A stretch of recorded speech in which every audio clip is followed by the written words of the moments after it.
Hello my friends and welcome. Let's start this one from the good news coming from the Russian oil port of Tuapse. You can see 1, 2, 3, something is burning in those locations. Well, let me remind you that around 1 month or 1 month and a half ago, Ukraine already hit this facility with the help of the drone boats. Back then the attack happened during the daytime. Well, the last night it was an aerial strike with the help of the FP1 drones. From the initial information coming, so the critical part of the Russian port infrastructure, and it is the biggest port in the Black Sea for Russia, well, it was critically damaged once again. Ukraine probably waits for Russia to repair their facilities and later on one more strike, then again and again. Also in the middle you can see some sort of the ship. Initially I thought it's the oil tanker, but no, apparently it is just a bulker. Yeah, there were so many images coming from the Russian Tuapse port, and of course I shared everything of that on my Telegram channel right away. Also near the Kerch Strait, in the port of Caucasus, the Russian tugboat caught fire. Just like that, without any strikes. Maybe just tired, but you can see that it was used as a ferry. Well, here's the picture of the Russian Tuapse port. If before this part was targeted by the drone boat, which is used for the oil supplies, well, this time Ukraine hit the other part, mostly responsible for grainy cargo. Maybe coal also out there, could be metals. As for the grain, Russia doesn't use this port, they have the other one in Sochi. Meanwhile, the Ukrainian drone army commander Magyar says that Ukraine has absolutely everything to cause severe, massive blackouts on Russian territory. Awesome. And I would say that Ukraine is pretty much effective with that. For example, those are the FP1 drones. They hit some of the energy facilities on occupied territories, even though it's not the direct military infrastructure, but it serves for the military purpose of the Russian Federation. Actually, everything serves out there for Russian army in occupied regions of Ukraine. There were multiple of the strikes on those facilities done by Ukrainian drone operators, and FP1 drones from Firepoint company play very great role here. All of the areas from that video were geolocated and confirmed by our OSINTs. Striking the infrastructure which has been used by Russia and also Russian logistics is the priority for Ukraine in this war in general. Yes, on my other channel, Captain Dennis, today I recorded the video about the New York Times article relative to Firepoint company that produces Flamingo. The guys really followed the Russian narrative, so I tried to debug them. This video was kind of the minor one, so I didn't want to upload it on the main channel, but you may check it out following this channel. It is also available in the video description just below. This channel I have just for random content, but sometimes I publish Ukrainian-related information there. If you want to follow, you are very welcomed. As for Russia, yesterday there were multiple of the drone strikes in different areas. Again, Oryol city for the second day consecutive, Belgorod Oblast, in Moscow region, the Russians reported that they've intercepted absolutely everything. By the way, about Tuapse, Russian officials reported that those were the drone debris which hit one of the vessels and port infrastructure. And by the way, they report about the damages down to the oil lines in the port. Well, it's kind of interesting. Judging on the videos, definitely something big was burning there. Could be oil, and the oil was also found in the waters, which is kind of bad for ecology perspective, but the aim for Ukraine is to cancel the Russian oil export, applying drone sanctions. To survive, Ukraine is forced to act like that. It's like with putting those donkeys on the front lines. Ukraine doesn't want to do it, of course, but donkeys are being used by Russians, so Ukraine had to do this unpopular move. But let's continue with the good news. Ukraine received some Patriot systems from Germany. Finally, it was officially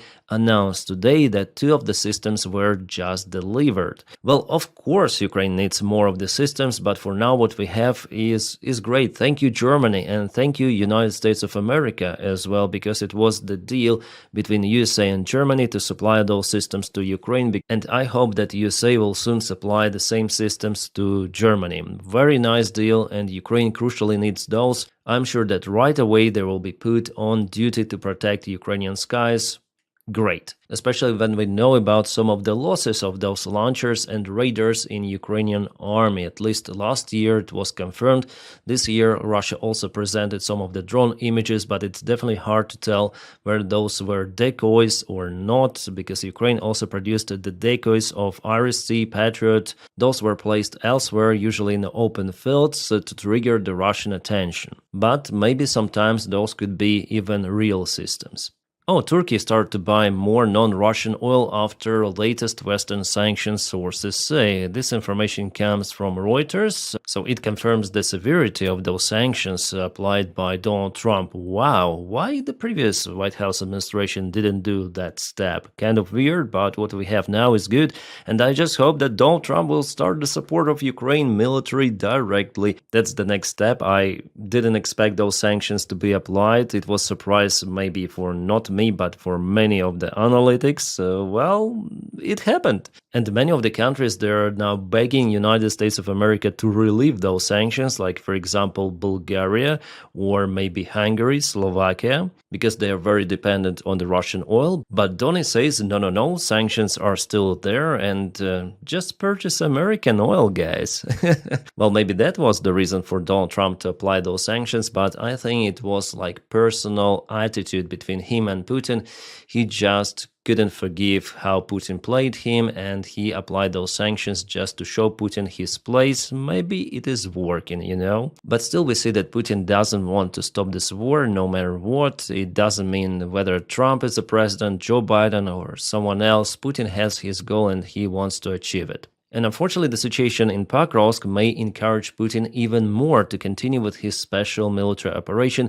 He might think that the goals are out there. He is sure that the Ukrainian army has already been encircled. Yeah, Ukrainian army is in a very bad situation in Pokrovsk, and we're going to review that with you right now. But from the full encirclement, it's far away. Nevertheless, you can see that the Myko 73 analytic publishes the new data, so Russia propels with their main forces, taking the southern outskirts of Pokrovsk, and also there was the sabotage attack, which was conquered by Ukrainian drone operation. The link where you may find this map from the Myko 73 you may find in the video description just below. I always use it in my videos. Thank you, Mykos, for your precise analytics. And here we go with the place of Ukrainian Gur landing operation using UH-60 helicopters. I told about it yesterday. Well, and as for today, I don't have more details to say about this one. Hopefully tomorrow we're gonna find out what actually happened. But for now, that's only what I mentioned yesterday. I think this attack was conducted in a clumsy manner and didn't bring any sort of the profit for Ukraine.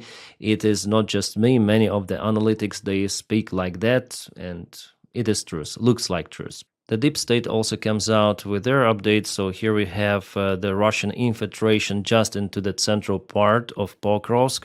Well, here the gap between the red areas is almost 8 kilometers, but if we check out the gray area, it's very narrow, almost 3 kilometers, so very, very tight. The depth of the possible encirclement is roughly 12 kilometers, could be 10 for Suhiyar, and just imagine walking that distance under the constant drone strikes. I guess something should be done immediately for our guys to evacuate. Well, we know about the Ukrainian counterattack attempts in this region, an attempt to widen up this bottleneck to withdraw the forces properly, but it should have been done a long time ago, maybe even the last week. In Ukrainian media and Telegram channels, there was the information about the 32nd Ukrainian Brigade, the command of which didn't report the proper information to the high military command of Ukraine, and they were responsible for the southern area of Pokrovsk. Well, I don't know whether it's true or not, but definitely some of the strange signals were coming from the command of this entire region.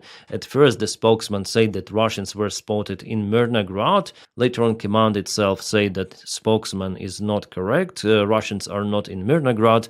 Then we saw Russians with our own eyes on the drone videos presented and published in internet. So Russians, after all, are in Myrnograd, spotted taking some of the buildings. So this kind of the reckless information is being delivered to public. We don't know whom to trust, what is happening out there. The main thing What we understand is to save the lives of Ukrainian soldiers, to get them out of here safely. And honestly, guys, in this situation, I wouldn't even wait for the order. Just grab your things and leave. It is evident that Russians may encircle this entire area. I'm telling like that because even Ukrainian volunteers are calling Ukrainian soldiers to evacuate themselves. It's already evident what might happen in the coming days in Pokrovsk and Mirnograd direction. And as you see, judging on this gap, it's a very, very bad situation for Ukrainian army out there. It's time to withdraw at least to this road from this southern area. Well, in the northern area, this is Dobropila direction, we have some of the good news. Ukraine there is on a counterattack,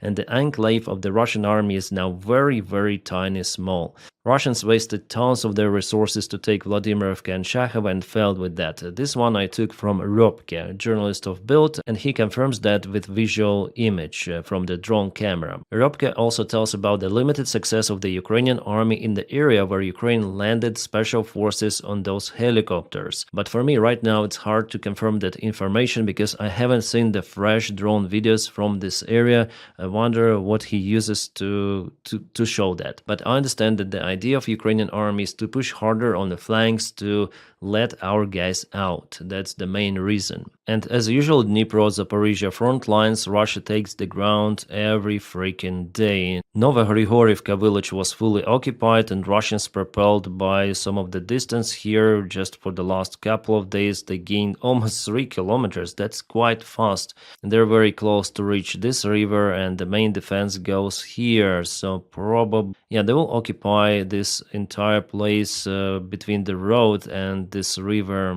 I think in a couple of months, maybe even this year. And the battle for Pokrovsk is just imminent. If they occupy it, the further goal is to go to Zaporizhia for Russians. As you might see, Zaporizhia is not that far away already from those front lines. It might look distant, but no, actually not. Kupiansk front lines, there were no major changes for the last several days. So 2 major hotspots right now, Pokrovsk and Dnipropetrovsk-Zaporizhia area, where Russians are the most active. Some new types of the Russian tanks were spotted on the front lines. Now there are lots of those wires, if you make, or cables, yeah, metal cables. As you might see, they're all around the tank. Also, it has the demining plug, very, very protected vehicle. And so I think that it's impossible to penetrate this wire defense. The only way is to access the front part. There is simply no way. Because of this thickness, yeah, it's impossible now to hit the tank from the top.